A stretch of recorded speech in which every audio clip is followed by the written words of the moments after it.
everybody in? Let's see. Yep, looks like it. Hi, I am Paula Ludwig with the Atlantic Institute. I want to welcome everybody in. Here at the Atlantic Institute, we are all about promoting dialogue and meeting your next door neighbor and positive dialogue and all of that.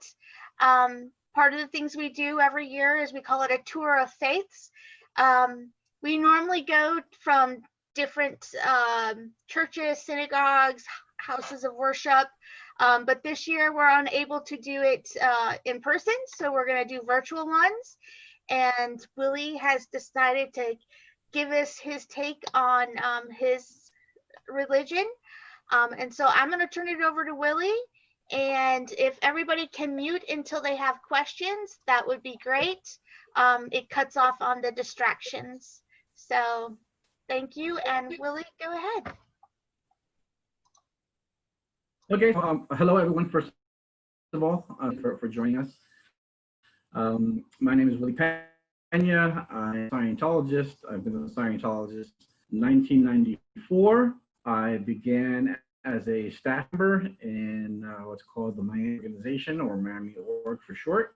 I was staff for approximately 6 years. And as part of that, I was trained in various parts of Scientology and ethics, including the counseling services, course supervision, some of the ethics aspects of the faith, and various things. So by no means am I an expert. I am definitely not a representative of the church. I practice independently. The church is something I've left far behind. I haven't actually gone to an actual about 2 weeks, but I've continued to do this independently. Are you guys able to hear my stuttering? Thumbs up if you can hear me.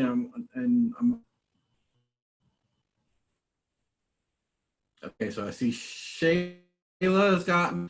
We have this, couple of you guys have got me. Okay, so I think what I'm going to do is, if it keeps cutting out, I'm going to switch to my phone. That seems to have a better connection. So if I keep cutting out, let me know, and I'll go here. So I'm going to switch to my phone. I'll have a much better connection. I'm going to rejoin the meeting in approximately 1 minute, and hopefully we'll have a much more stable connection. So I'll be right back. All right, be right back.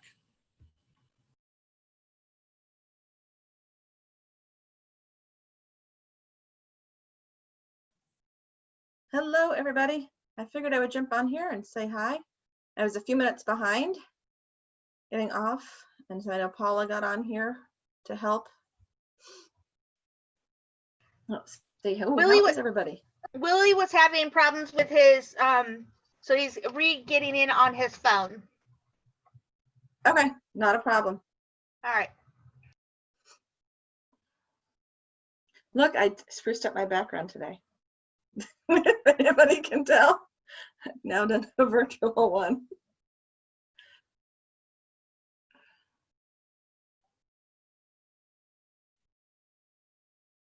I've asked my children to have no blood loss during this event, just so we all know, because earlier my son ran into something and he gashed open his head. And so he's walking around with a big bandana around his head because that makes him feel better. And he's 4 and that's what he picked. And I said, please leave me alone and no blood loss while I'm in here. Oh, poor boy. Now, how did you put that virtual thing in the background? If you go into the video at the bottom where it says stop video, there's a little caret right next to it. You click on that little caret and it has an option for backgrounds. Oh, really? I don't think I can get it here. It'll say choose virtual background, and when you click on that, it'll pull up a whole list of things that you can click on. I'm going to unmute for a minute. Is there any way we can get the video from the last session with the Dharma?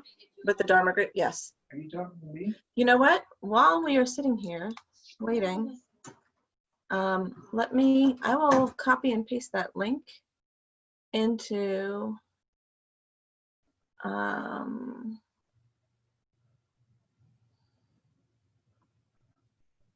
let me find where I sent that to somebody, and I will copy and paste it into here.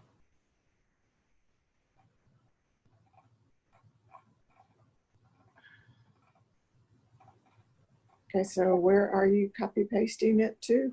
I'm going to copy and paste it into the chat section in here. All of them we are downloading, and then when we upload them, we're going to upload them like to YouTube or something like that. But here, I'm going to go in here.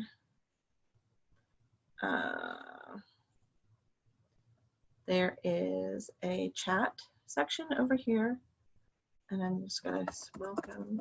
I think Willie is back and he's signaling that he's coming. Oh, yay.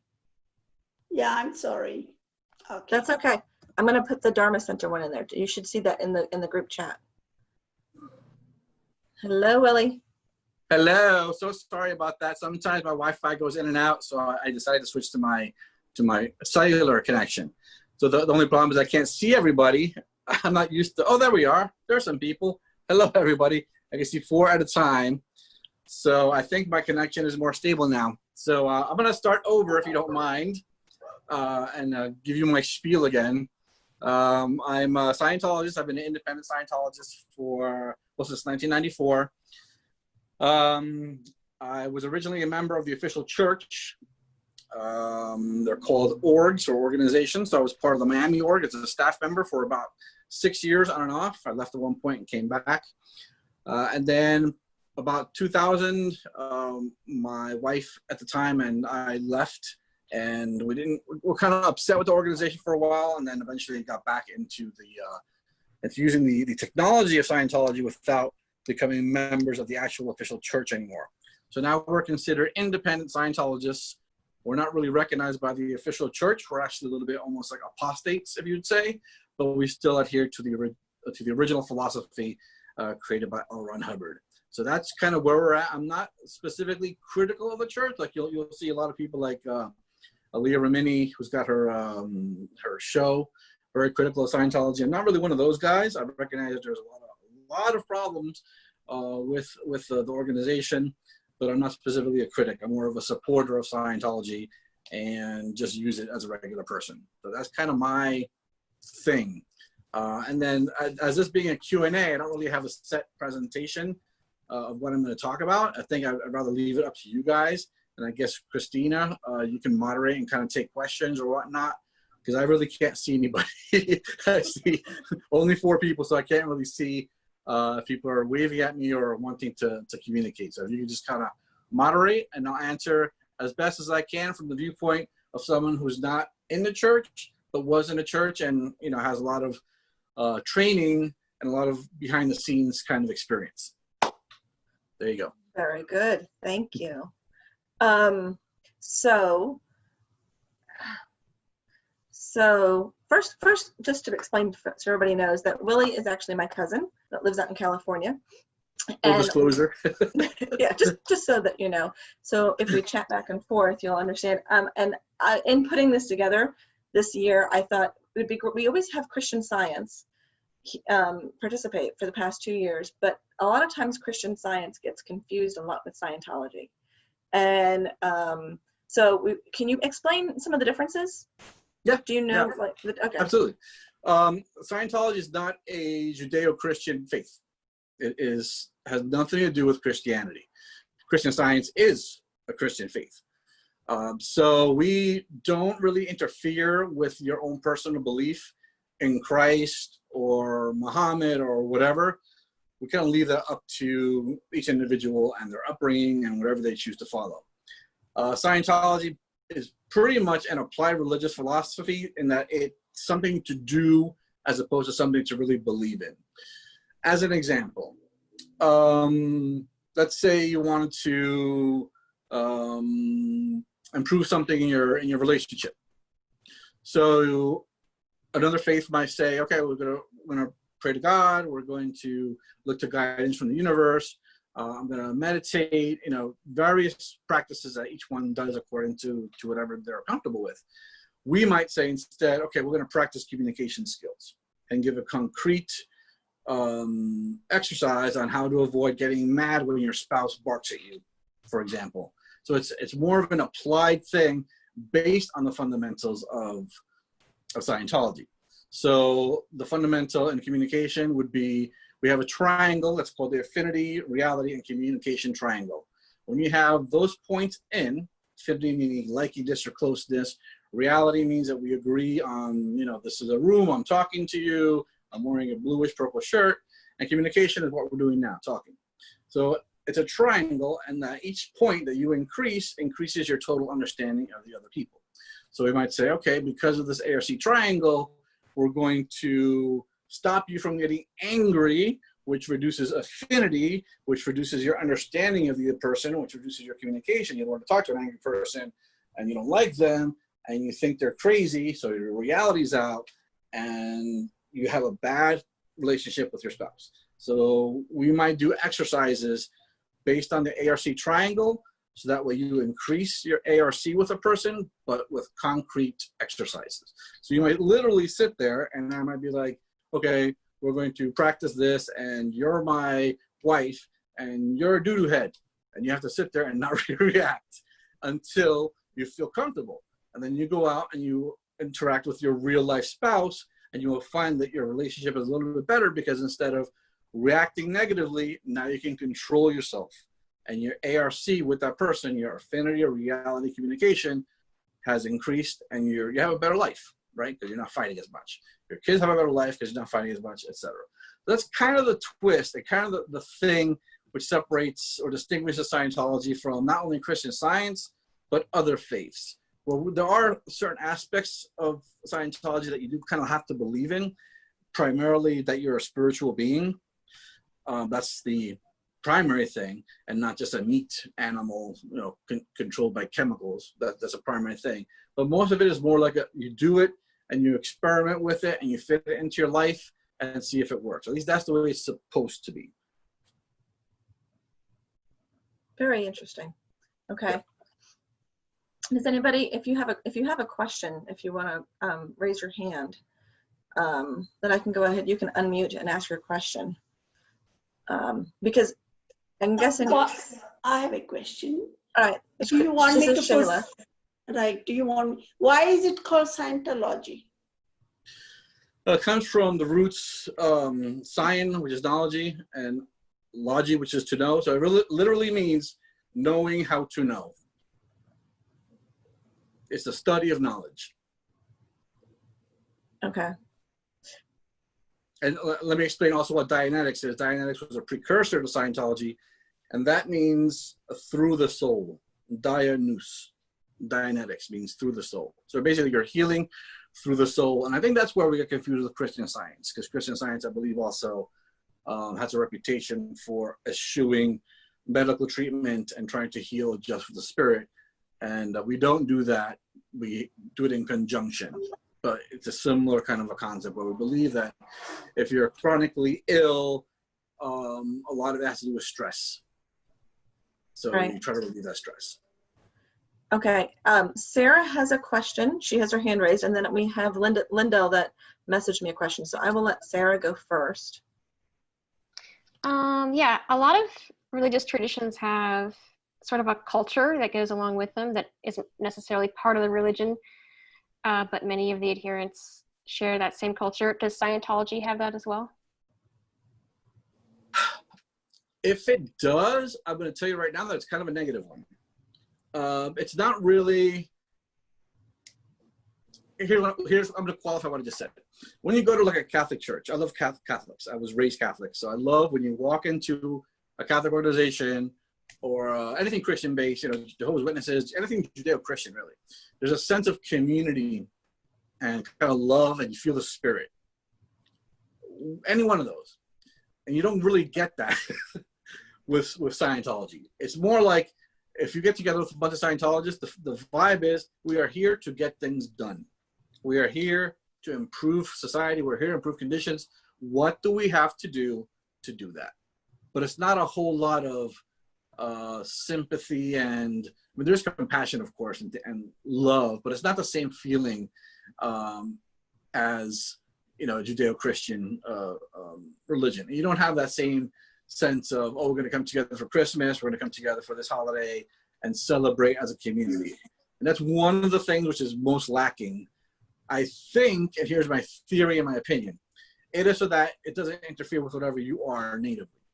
So that you are Catholic, you go to your Catholic traditions, you get to do that, and you still practice your Scientology. That's only my opinion. I've never seen anything in writing which says this is why we don't have that sense of community.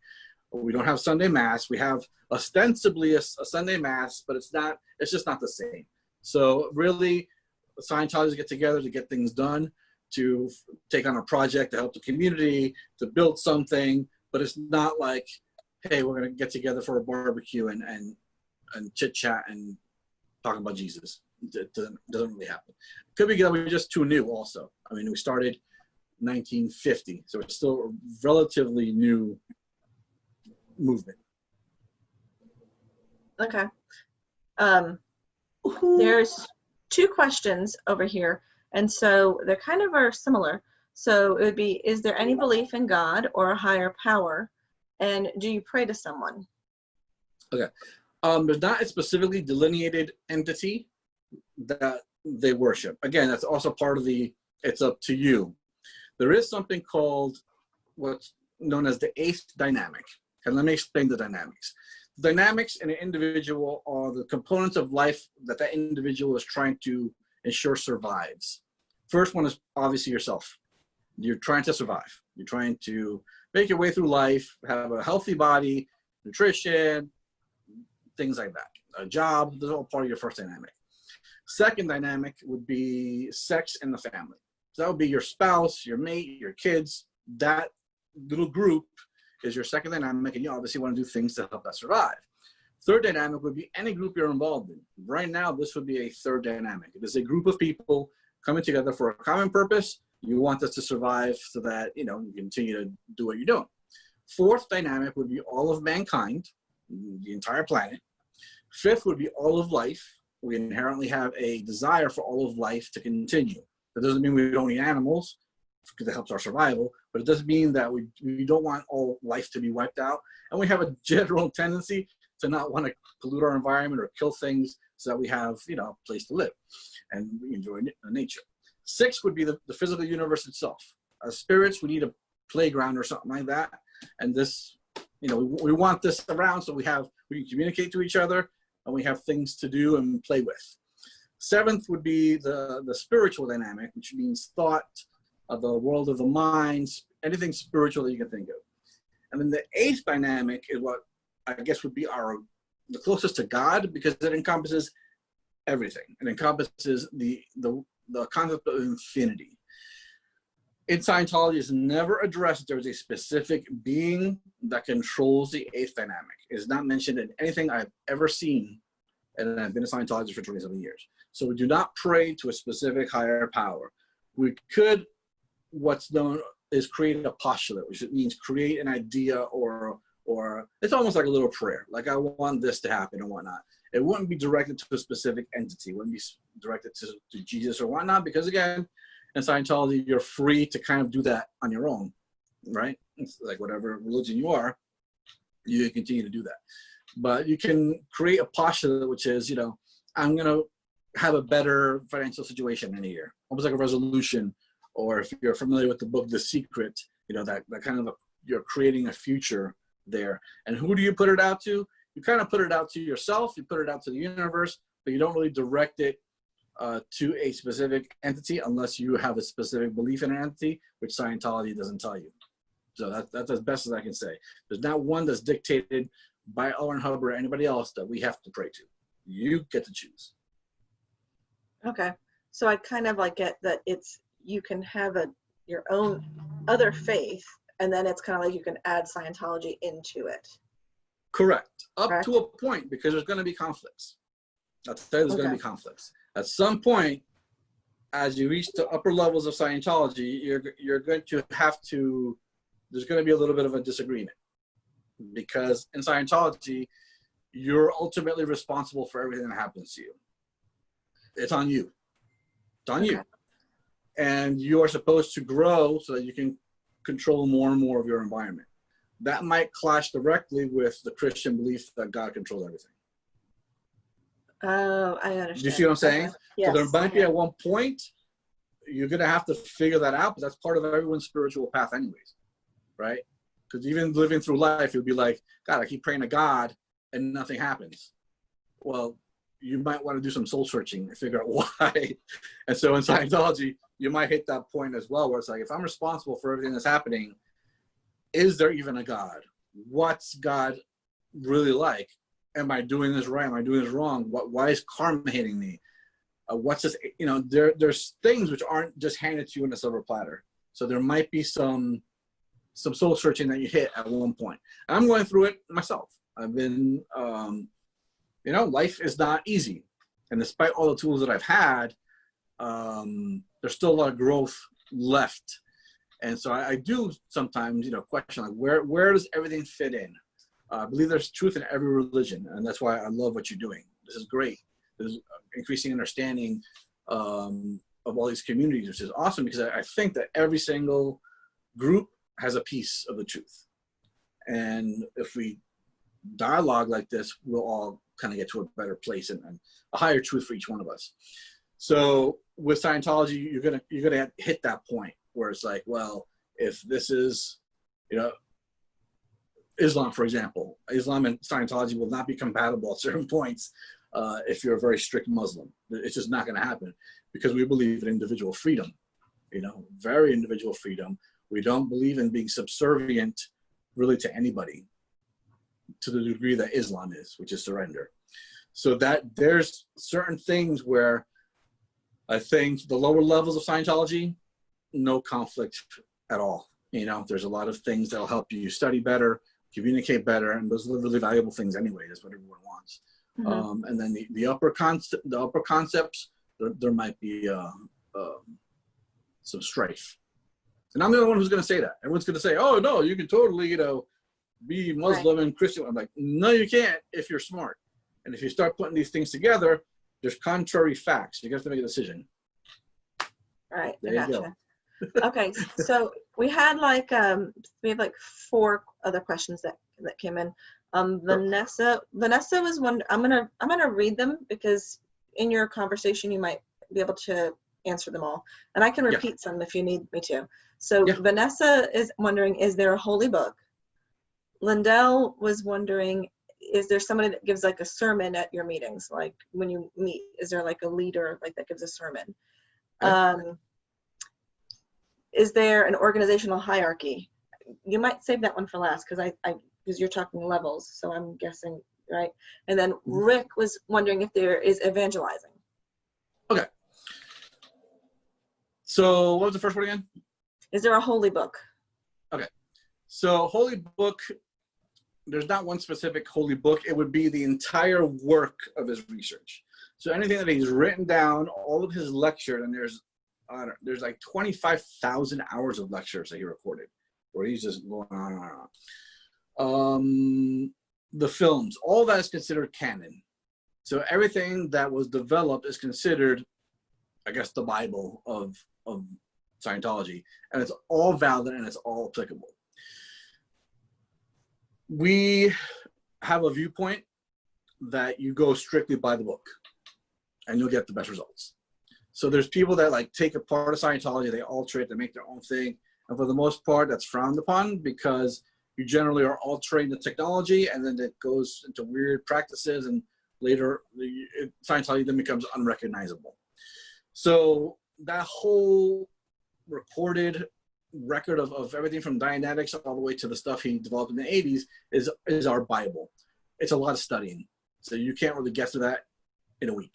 You really have to study all of it, and it takes a long time because there's such a huge volume. So to anyone who would be interested in trying to get the basics, there's really 2 books that form the foundation of both Dianetics and Scientology. The first one is Dianetics, of course, the one with the volcano on the cover that everyone knows. And that explains kind of the hidden mechanisms that affect you in your mind. And then there's the fundamentals of thought, which covers the basics of Scientology. And that's a really good primer of most of the main concepts that are useful to the layperson. But really, the Bible, the Holy Book, is all of it. It's really the entire thing developed by L. Ron Hubbard. Somebody just asked a question, who was the founder? The founder was L. Ron Hubbard.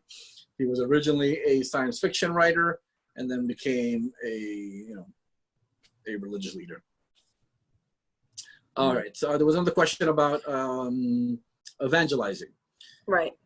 Yes, there, in a sense, it mostly comes from individual contact. I guess like most of them, really. We don't go around and knock on doors like a Jehovah's Witness would or a Mormon. In major city centers, you might see Scientologists handing out tickets for personality tests. That was huge for a long time. Really annoying. I used to do it. I used to go out the street, say, "Hey, come in and see a film or see a personality test." Annoy the hell out of everyone. But every once in a while, you get somebody in, and they're like, "Oh, this is cool." So that's why it was done.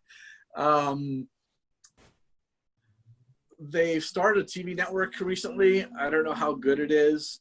I haven't watched it. It seems kind of corny to me, so I'm not going to say that it's very successful. So all these little outreach efforts, I guess the way that most of the evangelizing comes from individual contact. And I do it myself. I'll see like somebody in trouble, somebody crying. I'm like, what's going on? Like, you've been a wreck for a month. Every time I try to fix you, you end up on the floor.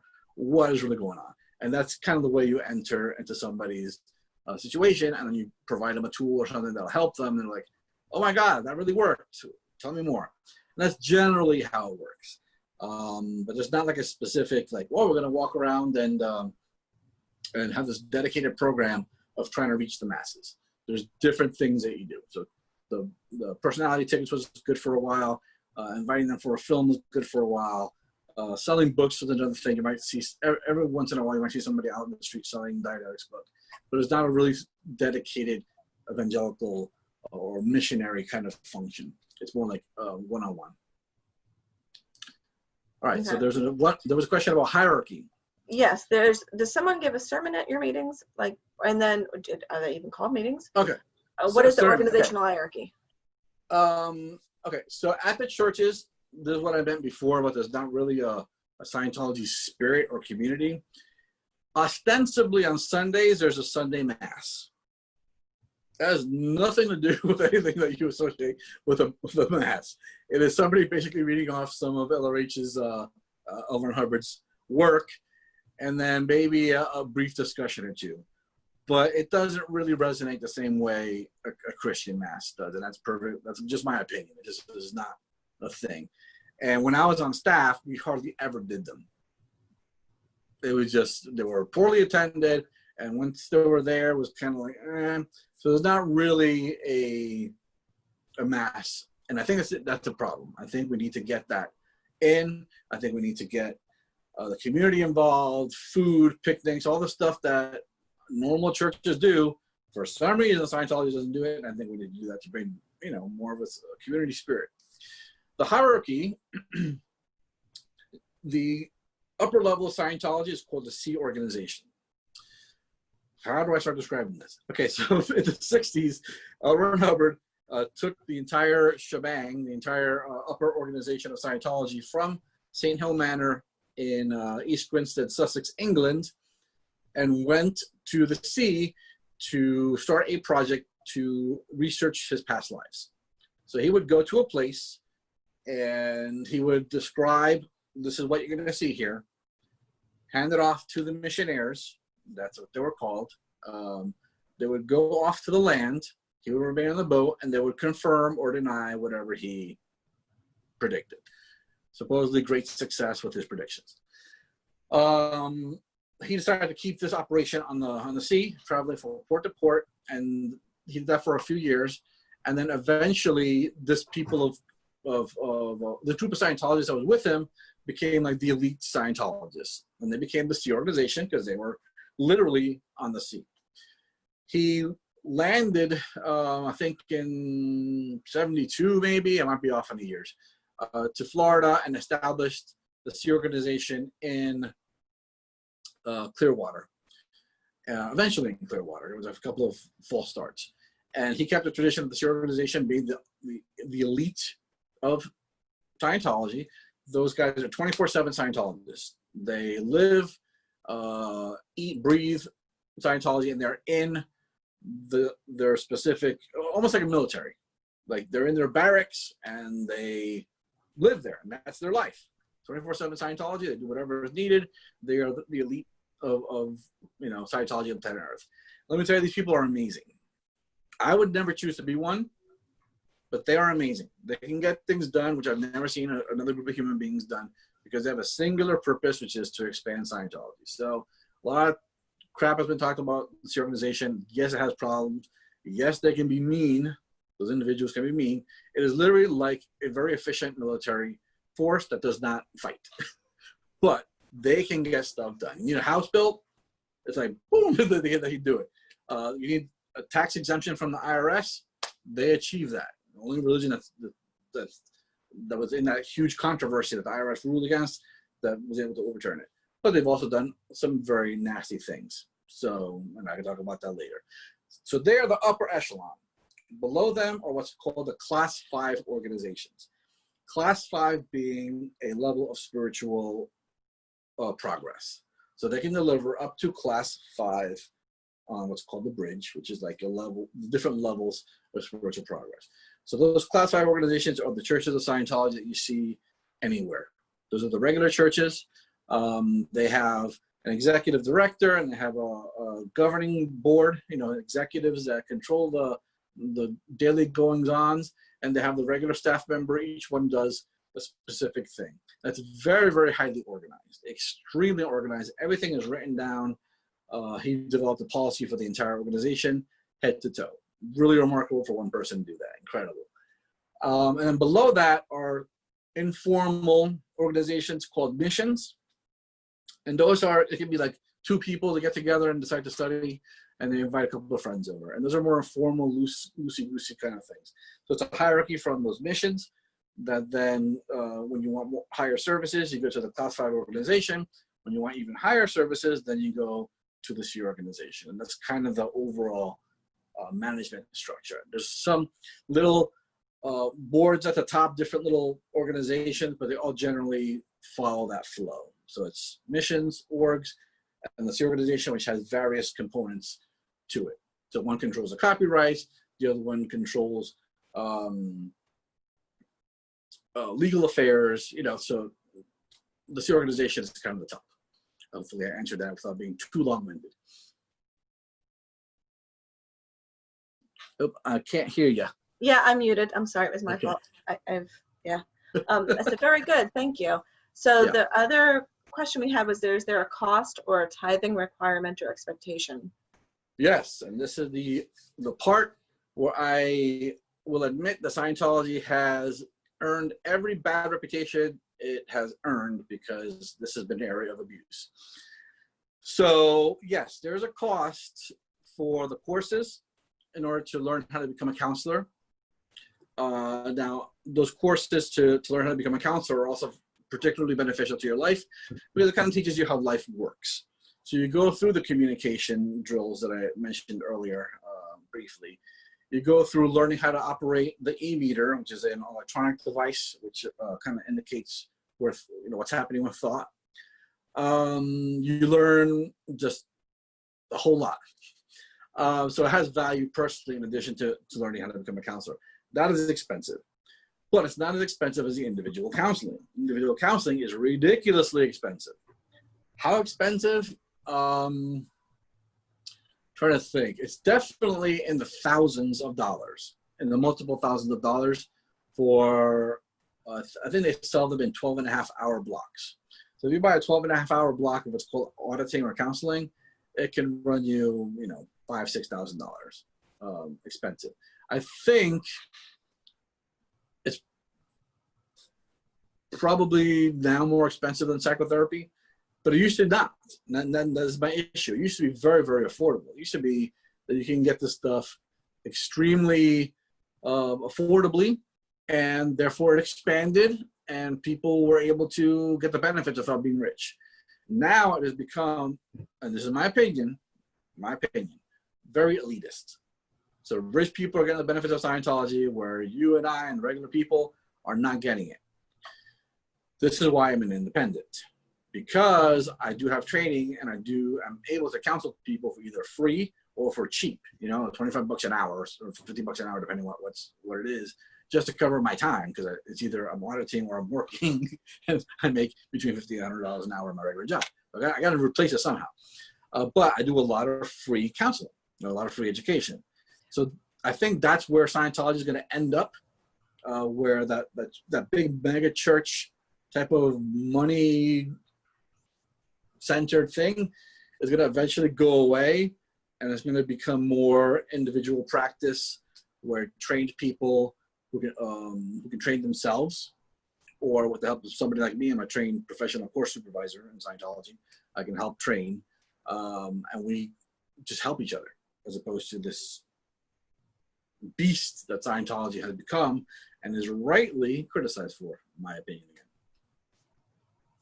Thank you for that. Okay, so I'm gonna ask Marsha's question first, and then Shayla's question. Sure. So Marsha asked, why has Scientology become so popular in Hollywood? Why would you think it's become so popular in Hollywood? I think because of the elitist aspect. Hollywood, like anything new or goofy, they're like, woo! So that's why you have, yoga and, whatever kind of thing that people come up with. These people have a lot of money, and they're like, oh my God, I'm going to go get my colon cleanse with coffee. Any kind of weird thing, they're going to go for it first because they got the money. So they can do that. So I think back in the 80s and 70s, it became like a hip thing to do. And now it's still kind of a hip thing to do, although because of people exposing certain of the negative parts, hello, little boy, it's less popular. So, and then like for example, I just saw somebody put a note about John Travolta. I'm sorry, about Kelly Preston. She died at age 57 of breast cancer. John Travolta is an OT, a higher level Scientologist. Kelly Preston was an OT, also a higher level Scientologist. And they lost their son Jet a few years ago to a seizure. Now you would say, okay, well, Scientology is supposed to be so great. Why are these people dying? Right? There's a disconnect. There's something wrong. If you're supposed to be, so able as a person through Scientology, why are these bad things happening? And I don't quite have the answer to that. I have certain suspicions, but since they're just opinion, I'm not gonna share them here. But I think people are catching on to like, hey, John Travolta was successful. He did attribute it to Scientology. He had his great career. Other people had fabulous success supposedly with Scientology, but now there's scandals. Now there's deaths. Now there's problems. So I think people are kind of backing away a little bit because the emperor has no clothes and people are calling him out. And I think it's a very good thing. I think that transparency and truth are what's going to make Scientology effective again as a movement. And that right now we don't have that in the movement. And I think that needs to return. And I think that people questioning Kelly Preston's death as an OT7 or OT8, I believe she was, of breast cancer at age 57, should throw up question marks. Also, another high-profile Scientology death in the same week, 1 or 2 days before, was Lisa Marie Presley's son. Killed himself, the son of a Scientologist. So if Scientology is supposed to be so good at mental health and spirituality and fixing things, that is a huge problem. He should not be dead. So those questions need to be asked, and I think Hollywood might be waking up soon. So the second part of that question about Kelly Preston was like, what does a funeral look like in Scientology? Like, I think a lot of us know what some typical funerals look like, but what was? Yeah, similar. It's just the wording is a little bit different because we have the belief that we come back, not strictly the same reincarnation as Hinduism, because they believe you can reincarnate into any kind of life form. We just believe you'll come back into another human body. So it's kind of like a farewell hopefully you have a good transition, and we'll see you soon, friend, type of a deal. So it's probably a bit less crying, because it's more of a there's more optimism involved, as opposed to, oh my God, we just lost this person. Yes, there is that sense of grief, of course, of loss. There's also more of a sense of optimism and kind of a farewell to the person and wishing them good luck on their return. Okay. The other question was how do you become a Scientologist? How do you leave Scientology? How do you practice independently? And then does Scientology teach that it can heal physical illnesses as well? Okay, so it's a lot of questions at once, so you might have to remind me at one point. I know. How do you become a Scientologist? So, yes. How do you become one, and how do you leave being one? Okay, simply deciding I'm a Scientologist and then deciding I'm not a Scientologist. Simple as that. If you're a staff member, there's a contract that you sign to work for a period of time in exchange for the free auditing and training you're going to receive. And if you break that, you will be given a bill for the training and auditing that you've received that you didn't fulfill your end of the deal. That's about it. Generally, you become one through, like I said, one-on-one interaction, reading a book, et cetera, and then you decide, okay, I'm going to go into the official church and start taking courses. That's generally how it works. In the independent field, it's like, well, somebody told me you were a counselor and I need help, and then you become a Scientologist that way. In general, it's just you read a book or you get some counseling and you're like, okay, I think I like Scientology. I'm going to apply it, and therefore I'm a Scientologist. But that's it. There's no like baptism or catechism or anything like that. It's just simply your own personal decision. And if you don't like it anymore, you just say, I'm kind of done. That's it. Okay. So that would be how you practice independently. I think you touched on that. Does Scientology teach that it can heal physical illness as well? It does, but never. What it teaches is it handles a predisposition towards illness. What do I mean? It's been very well recognized that stress can lead to illness. So we would address those causes of stress. Whatever say, we're going to fix your broken arm with just auditing. It's ridiculous. But we'll say you broke your arm, it's not healing. We might address your mind, what stress factors you're going through, to figure out if we can't address the mental factors of why that's not healing. So it would be in conjunction with medical treatment. The first thing is always, if you're sick, go to the doctor. And then after you're kind of under control physically, we might address that sickness. But I don't think I've never seen anything that says, if a guy's got a cold or the flu, run this process and that flu will magically go away. That doesn't exist in Scientology. You'll make him more comfortable. You might blow some of his symptoms. He might feel better, but never like a cure, like curing cancer or anything like that. No. Okay. So, and then I think they were in the news years ago. I forget that I'm 40, and it was probably when I was in my early 20s. But they were in the news years ago about some of the health stuff. So I think sometimes that's where that question probably still comes from. Then Shayla was asking, do you dispose of the dead?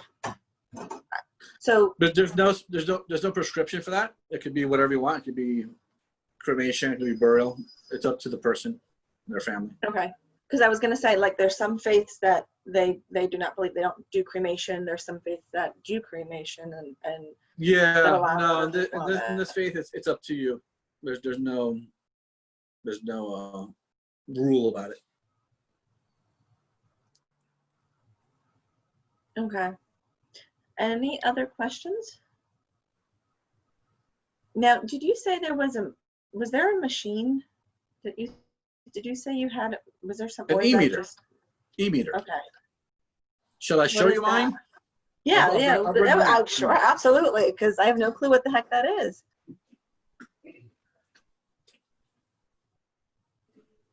This is the most I've talked to my cousin in about 10 years, just so you all know. What was that? I missed it. I said, this is the most we've talked been about 10 years. I probably should talk a little bit more often. Well, Facebook is fine. You know, he charges, Christina. You know, Yes, we're cousins. he charges $25 for 15 minutes, right? All right. But I see that talking with my hands is definitely genetic. Yeah. All right. So very simple. This is just to adjust this needle in various settings. So what happens, and I'm not going to plug it in right now. I don't really have the space to plug it in and show you. But let me see if I can turn it on and get the needle somewhere on the dial. All right. So the needle's on the dial right now. All that happens is during a counseling session, in response to a question, the needle will do something like this. So I'm going to say cats, dogs, apples, pears, boom. I know the answer is pears because it moved on pears and it fell and indicated something on pears. So, and I'm being ridiculous. We'll never ask questions about pears, dogs. I'm just giving you words, random words. It might be something about death or sadness or whatever it is, okay? Some kind of spiritual thing. So this thing will indicate, you know, that something happened in the mind of the person in response to this question. It'll move, it'll do things. The end result of the process is what I'm actually doing here, which is called a floating needle. So the needle is just free. There's not really any encumbrances, and it's moving back and forth in a slow rhythmic manner. So that's when, you know, the process is ended, and in the mind of the person, things should be fine. In the meantime, until it hits that state, the needle's going to be doing crazy things like this. It'll be falling. It might rise. It might do things. And your job as the auditor is to clear up what's happening in the mind of the pre-clear, so you get that nice floating needle, and then you can move on. And that's literally all this thing does. It just shows you, boop, that in response to your question, something happened in the mind of the pre-clear. And how it registers that is using these things.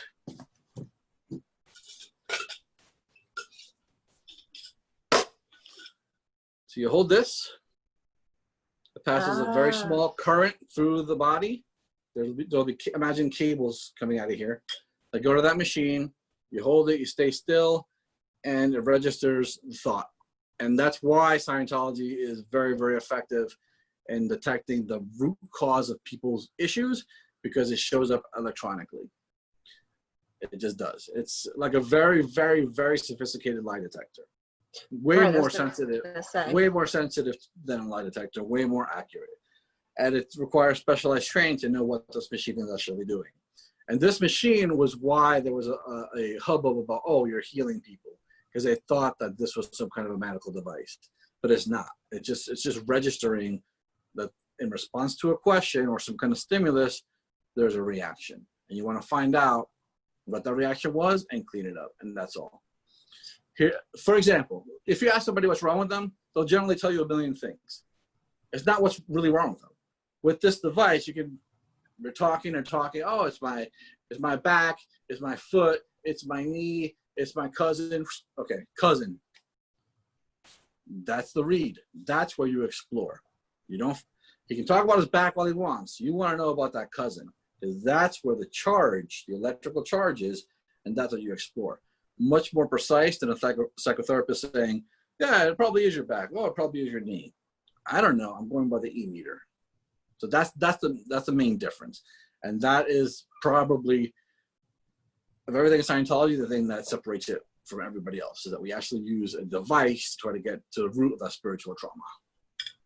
Right. I can understand that, because I know, like, when discussing things, I can be wishy-washy, kind of, is what I've always said. And so that, or, you know, like women, we carry a lot of guilt over this and guilt from this and guilt from that, you know, and so I can see, like, if you were using that, it might help you to narrow down what the root cause is, instead of all the things that we feel guilty about.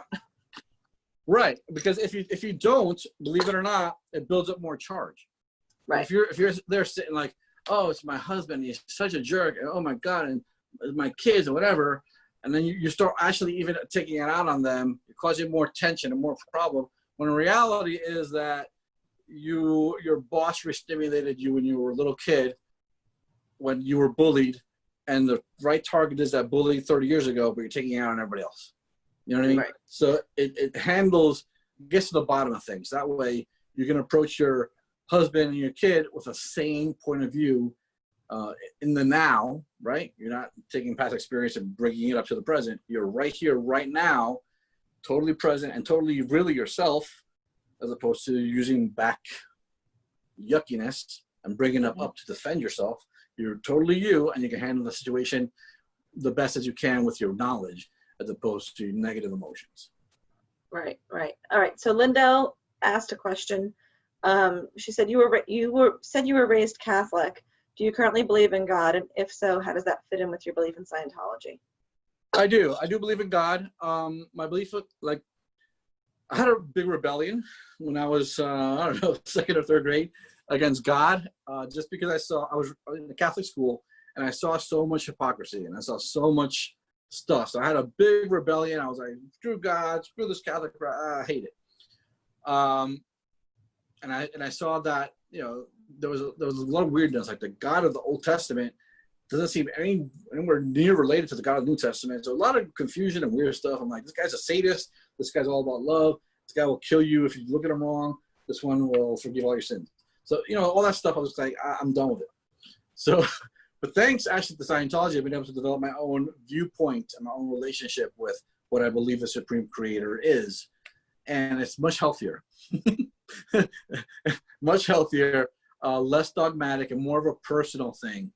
And what it's opened up for me is, like, I'm constantly grateful now. I'm very grateful for having a playground to play in, for having a body, for having my family, for having people that I know, for having, you know, even conversations like this and being able to communicate to people.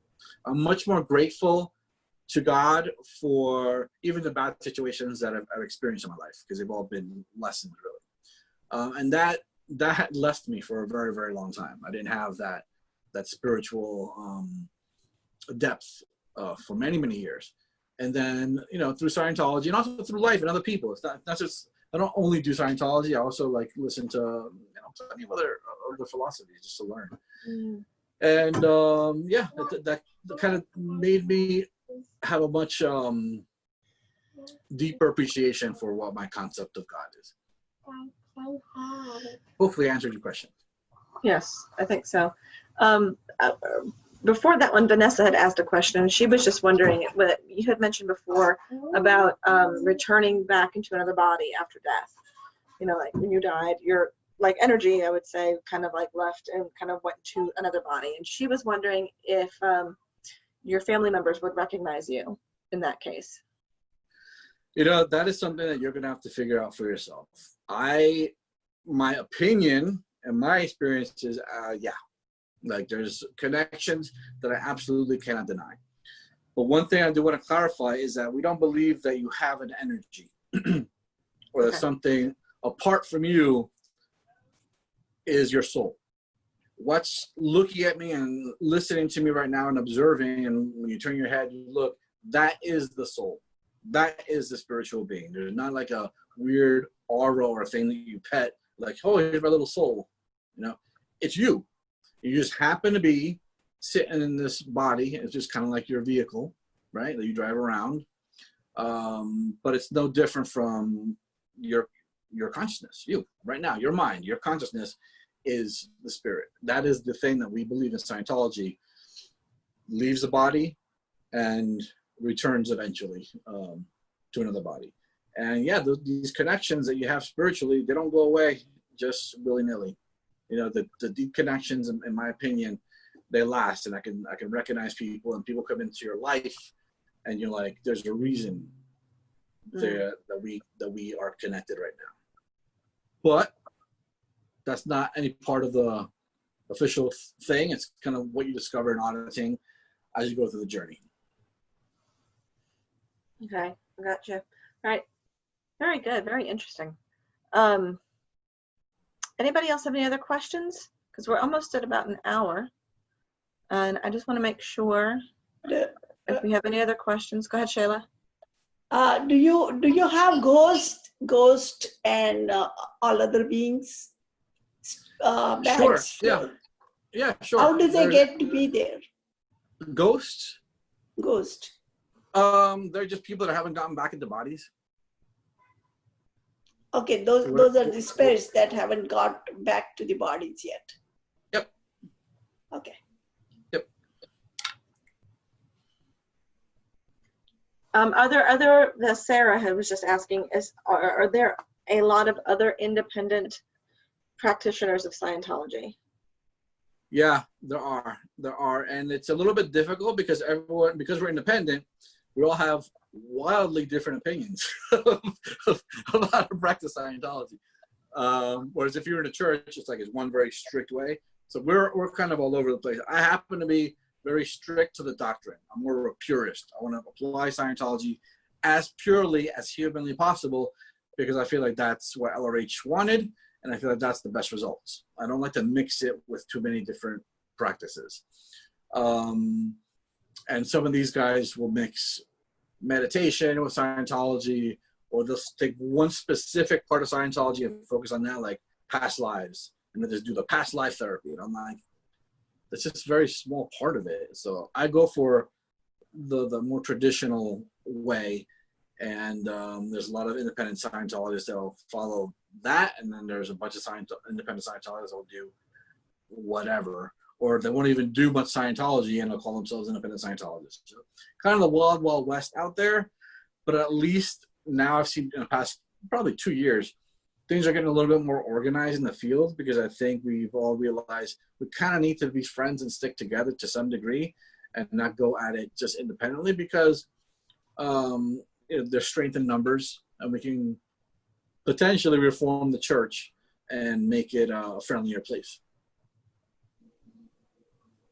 Very interesting. I'm curious, do any of you eat differently?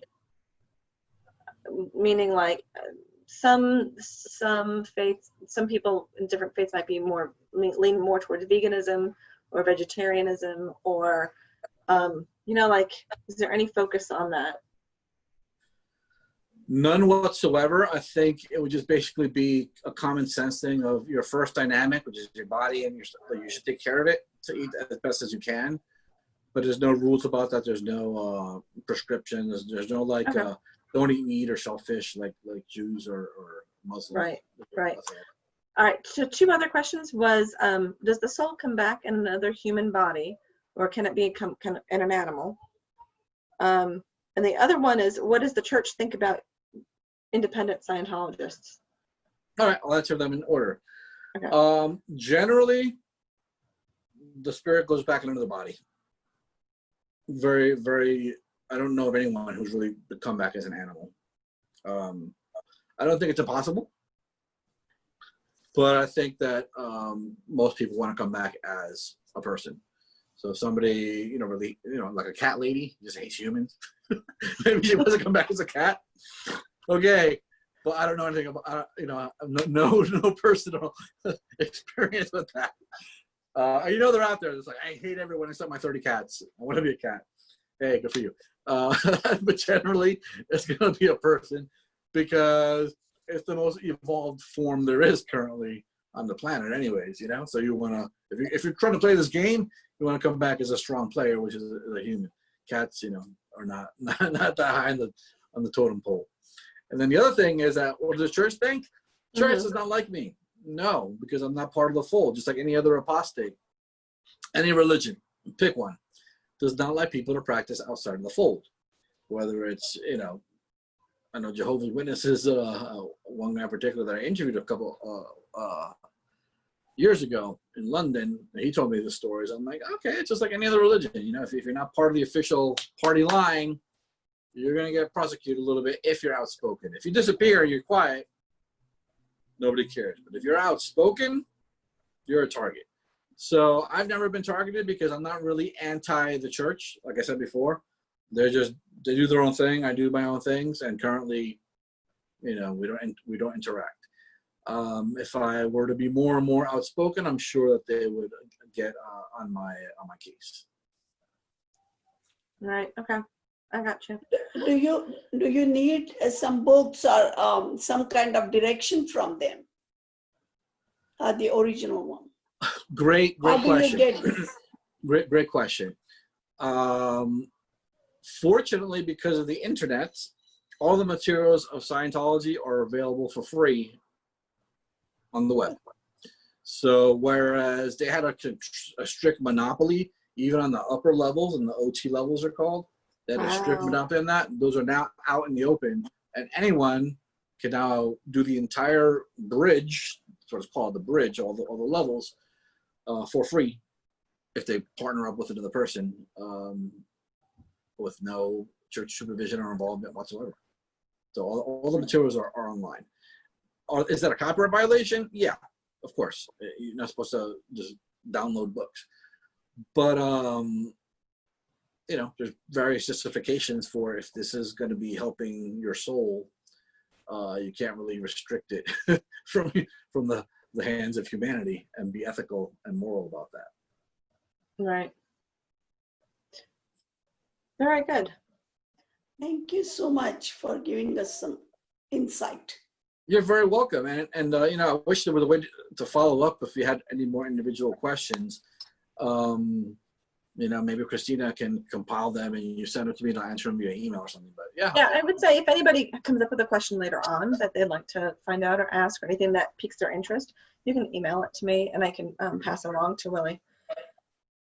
Yeah, and then as a closing thing, I want to say Scientology saved my life. It really did. I was a mess, and these people are very, very able, very capable, and I know I talked some smack about them today, but they're very good people. In general, they're very, very good people, and the technology is very miraculous. And it's a shame that it's not more widely used and known. And I wish that people, whatever religious faith they had, if they would just take a piece of this miraculous technology and applied it, I know we'd have a much better place called planet Earth. So don't discount it because of my criticisms of it or anything. Really explore it for yourself and just try to use it, and you'll find that it is well worth exploring. And now that we have it for free, even better, because now you're not even subject to the pressures of the church. Yeah, it's very neat. Yeah. Oh, yeah, you said something, and I was thinking of a comment of, I know it's different faiths speak to different people too, and so I'm glad that it spoke to you, and it helped you, because I know that their foundational stuff has some very good psychology stuff in there. So, and thank you very much for being willing to sit and talk with us and tell us a little bit about it. I know I was looking for something a little different, and I thought that would be great, that you'd be great to help fill it in. And I know everybody that's on the call is probably used to seeing a facility and taking a look around and stuff like that, but I thought that this would be kind of an interesting thing as well, and something a little different.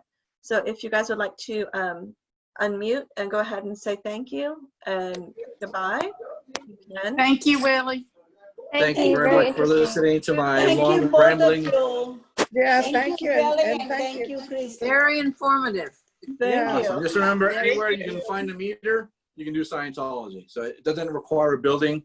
It's anywhere. So thank you very much for listening, and hopefully you guys learned something today. Yeah, and thank you for Thank bringing you. this to us. Yeah. Thank you. Thank you. We appreciate it. All right. Bye-bye.